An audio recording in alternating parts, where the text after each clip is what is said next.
Alors justement, les outils de publication.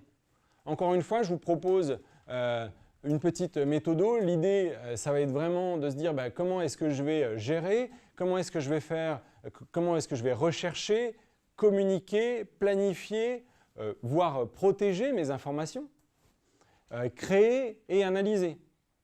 On va voir des outils qui vont vous permettre de faire ça sur les réseaux sociaux. Alors, le premier, c'est TweetDeck. Vous travaillez principalement sur Twitter, vous avez plusieurs comptes Twitter. TweetDeck est à votre disposition, c'est gratuit. TweetDeck appartient à Twitter. Donc comme ça, vous vous loguez facilement avec votre compte et vous avez la possibilité de personnaliser tous vos messages, etc. Et donc c'est hyper simple pour vous. Vous pouvez suivre des tendances, organiser, planifier vos publications. C'est quelque chose de très simple et très intuitif à utiliser. TweetDeck, mais TweetDeck, c'est que Twitter. Vous allez me dire, mais comment je fais? Parce que moi, j'ai un compte Facebook et Instagram. Hootsuite, c'est mon petit favori parce qu'il vous permettra, en mode gratuit, de travailler sur 3 réseaux. Alors, vous allez me dire, j'en ai 4. Et dans ce cas-là, il faut passer en mode payant. Voilà.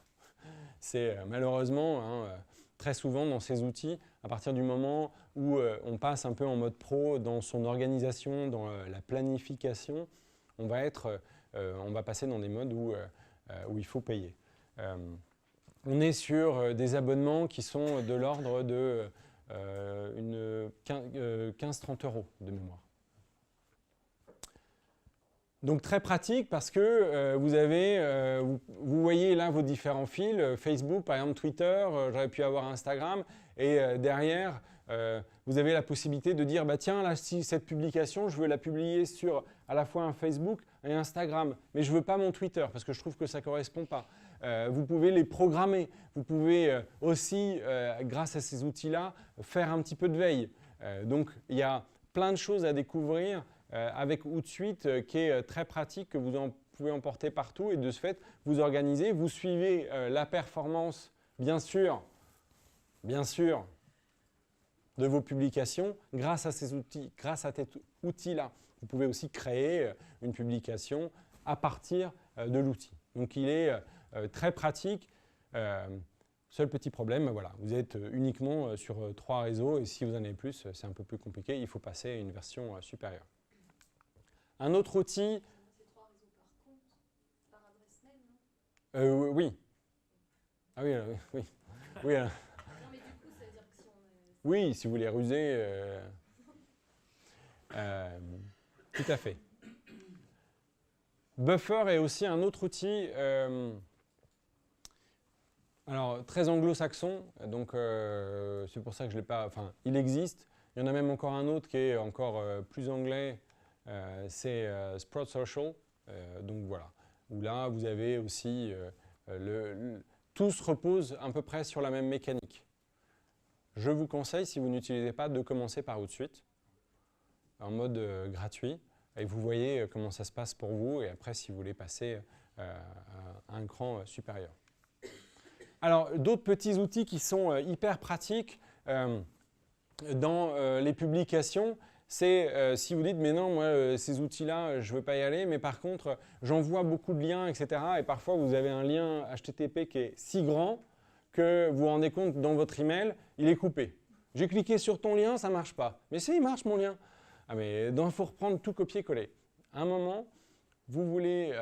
un petit outil qui est pratique, alors il en existe plusieurs, moi je vous propose Bitly. Ce que j'aime beaucoup avec celui-ci, c'est que c'est hyper simple, vous prenez votre adresse, vous le mettez dans Bitly, il vous la raccourcit en 14 caractères, toujours pratique pour Twitter, même si Twitter a aussi un outil qui permet de gérer cette contraction en termes d'adresse. Mais derrière, ce qui est sympa, c'est que, voilà, moi j'avais fait aussi un peu de pub pour l'atelier 90 minutes et j'avais obtenu 19 clics. Donc vous pouvez aussi suivre, et ça j'aime bien moi ce petit outil parce que ça vous permet de suivre et de savoir qui clique sur quoi quand. Et donc selon les publications, vous savez si ça a intéressé ou pas aussi. C'est un autre moyen de le faire. Donc, c'est un petit outil qui est gratuit, qui est très pratique, que j'aime beaucoup. Alors, hop. La dernière chose sur Bitly, c'est le fait que vous puissiez personnaliser le lien. Ça, c'est très chic. Du coup, vous voyez là, sur mon article de l'usine digitale, je peux personnaliser et donc j'ai mon lien et j'écris ID Labs UD1. Pam, et je vous l'envoie. Et après, à chaque fois, si vous avez envie d'être hyper pointu par rapport à ce que vous envoyez, au lieu d'avoir 1534D7HU, vous pouvez avoir le nom de votre entreprise.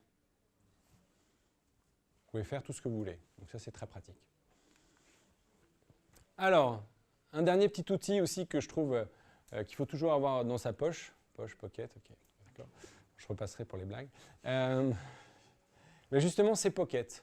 Et ça, Pocket est intéressant. Pourquoi?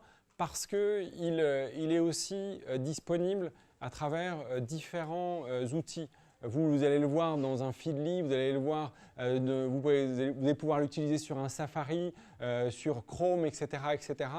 Vous rajoutez le petit widget, vous cliquez, il y a un article, poum, là on vous appelle, flûte, je ne peux pas lire l'article, poum, vous le sauvegardez, et après vous l'avez dispo à la fois dans votre smartphone, dans votre tablette, sur votre site Pocket, etc., etc.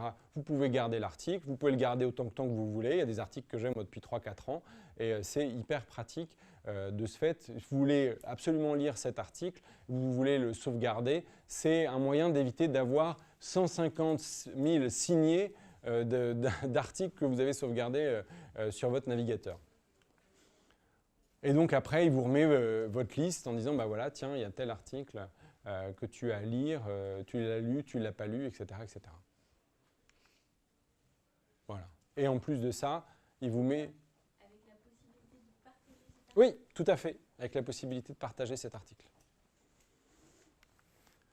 Allez, un petit dernier pour la route.